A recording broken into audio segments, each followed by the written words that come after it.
Okey, Assalamualaikum dan salam sejahtera. Kita masih lagi dalam topik bab 5, air dan larutan. Subtopik 5.1 mengenai sifat-sifat fisik air. Dan hari ini kita nak tengok pasal penyejatan air. Okey. So, habis je kelas hari ini, awak sepatutnya dapat memberikan sekurang-kurangnya dua lah perbandingan antara penyejatan dan penyediaan air. Okey, awak boleh juga menyatakan sekurang-kurangnya 3 faktor yang mempengaruhi kadar penyejatan air dan memberikan sekurang-kurangnya penggunaan penyejatan dalam kehidupan seharian awak. Kenapa saya letak gambar kasut kat sini? Mudah je topik ni. Okay, awak bayangkan macam mana awak nak keringkan kasut dengan cepat. Esok nak sekolah, malam ni tengok kasut tu basah. So macam mana kita nak cepat dia kering supaya esok pagi nak pergi sekolah kasut awak dah kering. Okay, so itulah satu proses melibatkan penyejatan air. Okay, so penyejatan air ialah proses yang berlaku hanya di permukaan air.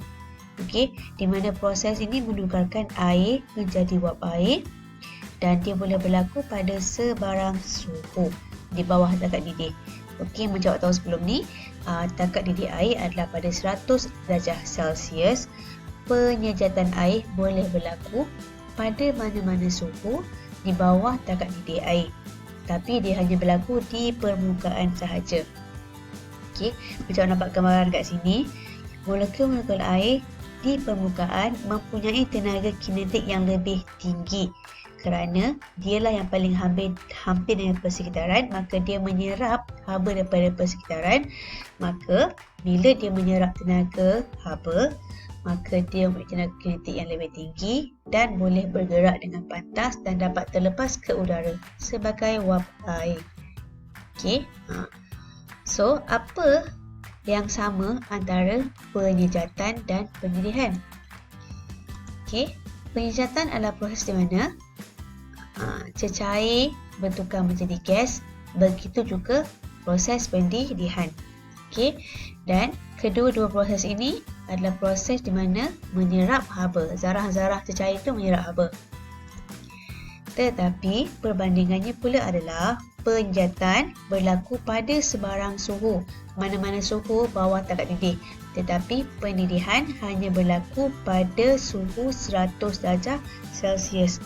Okay, pada takat didih cecair itu. Okay, penyejatan boleh berlaku hanya pada permukaan cecair yang terdedah sahaja. Okay, dan penyedihan boleh berlaku pada keseluruhan cecair. Penyejatan tak melibatkan pembentukan buih dan pembentukan buih, manakala penyedihan melibatkan pembentukan buih di seluruh cecair. Yang awak nampak gelembung-gelembung didih tu, so buih terbentuk semasa penyedihan berlaku. Dan sumber haba bagi penyejatan adalah daripada persekitaran. So dia menyerap haba daripada persekitaran dan permukaan cecair yang terdedah tu menerima haba yang lebih, maka dia pun terlepas menjadi wap air. Okey, pendidihan pula dia memerlukan sumber haba. Contohnya panset bena kalau dekat lab tu. Okay, kalau kat dapur tu awak punya gas api air tu, gas api kat dapur ataupun cerik elektrik. Okay, so pendidihan memerlukan sumber haba. So ini beberapa perbandingan antara penyejatan dan pendidihan. Okay, yang paling penting awak kena tahu, penyejatan berlaku pada sebarang suhu dan dia berlaku pada permukaan sahaja, manakala pendidihan hanya berlaku pada takat didih dan penyedihan berlaku pada keseluruhan cecair. Okey, ada beberapa faktor yang mempengaruhi kadar penyejatan air. Bila kita sebut kadar, dia adalah berkaitan dengan masa. Okey, macam mana dia boleh lagi cepat tersejat, macam mana boleh melambatkan kadar penyejatan. Okey, awak bayangkan nak berlepas mandi, awak nak gantung towel. Awak nak pastikan towel tu cepat kering. Okey, so yang pertama adalah mengenai suhu persekitaran. Lebih tinggi suhu, lebih cepat kadar penyejatan air. Okey, antara awak jemur towel awak dekat dalam bilik yang sejuk ataupun awak gantungkan towel awak dekat luar tengah ada matahari panas tu. Okey, suhu yang tinggi akan mempercepatkan kadar penghijatan air. Okey, pergerakan udara ataupun angin. Kalau waktu malam tak ada matahari, maka awak boleh gantung dekat tempat di mana ada angin. Angin adalah udara yang bergerak. So, udara yang bergerak mempercepatkan proses penghijatan dengan membawa molekul udara di permukaan tersejat ke atmosfera. Okey, so daripada awak gantung towel awak dekat tepi almari, awak gantunglah dekat bawah kipas. Okey, di mana ada udara yang bergerak. Okey, kelembapan udara. Kelembapan udara ni maksudnya jumlah wap air yang ada kat udara pada waktu itu. Okey, molekul udara lebih mudah tersejat apabila atmosfera adalah kering. Oleh itu, penghijatan berlaku dengan cepat. Okey, sebab tu bila kita nak jemur kain tu, kita jarak-jarakkan kain tu antara satu sama lain. So, masing-masing ada ruang untuk udara tu kurang lembab lah, supaya bila wap air tu boleh cepat naik ke udara. Okey, sebab lebih tinggi kelembapan udara, lebih lambat penghijatan air. Okey, dan luas permukaan. Lebih luas permukaan, lebih cepat kadar penghijatan air. Ini kalau awak nak gantung towel tu, awak jangan lipat 2, lipat 3 awak gantung. Awak terus bentang besar-besar, lagi cepat awak towel tu kering. Okey, so 4 faktor yang mempengaruhi kadar penghijatan air, iaitu suhu persekitaran. Lagi tinggi suhu, lagi cepat kadar penghijatan. Pergerakan udara.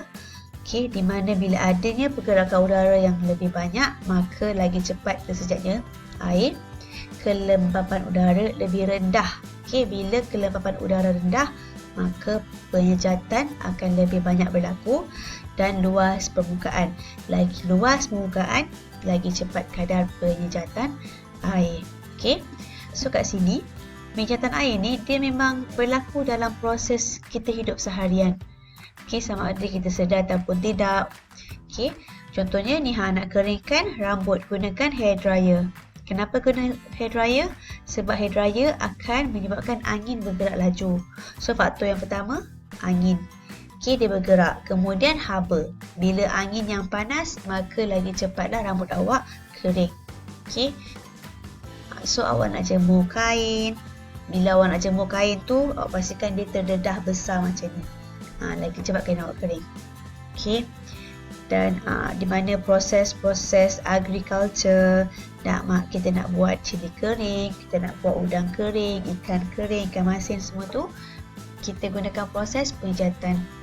Okey, inilah salah satu proses perindustrian di mana kita hasilkan susu tepung. Okey, dengan menggunakan penghijatan. Okey, saya harap di sini awak dah bolehlah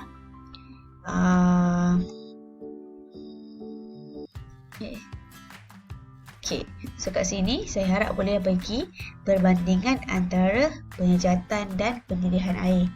Okey, dekat mana dia berlaku? Penghijatan berlaku pada permukaan air, manakala pendirian berlaku di keseluruhan air. Penghijatan boleh berlaku pada mana-mana suhu, dan pendirian air berlaku hanya pada takat didih. Okey, kat sini sekurang-kurangnya 3 faktor. Kita ada 4 faktor. Okey, faktor yang pertama tadi, apa dia? Faktor yang pertama tadi, suhu persekitaran, okey, pergerakan udara, kelembapan udara, dan luas permukaan. So, kat situ ada 4 faktor dan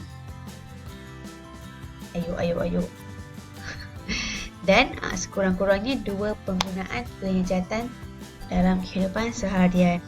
Okey, nak keringkan baju, nak keringkan towel, nak keringkan kasut nak pergi sekolah, air yang tumpah. Air tumpah kalau nak biar dia sejat kering, memang mak bising lah, kena lap lah. Okey, itu sahaja untuk hari ini. So, jangan lupa buat latihan yang cikgu awak bagi. Terima kasih. Kita sambung lepas dengan topik yang lain pula.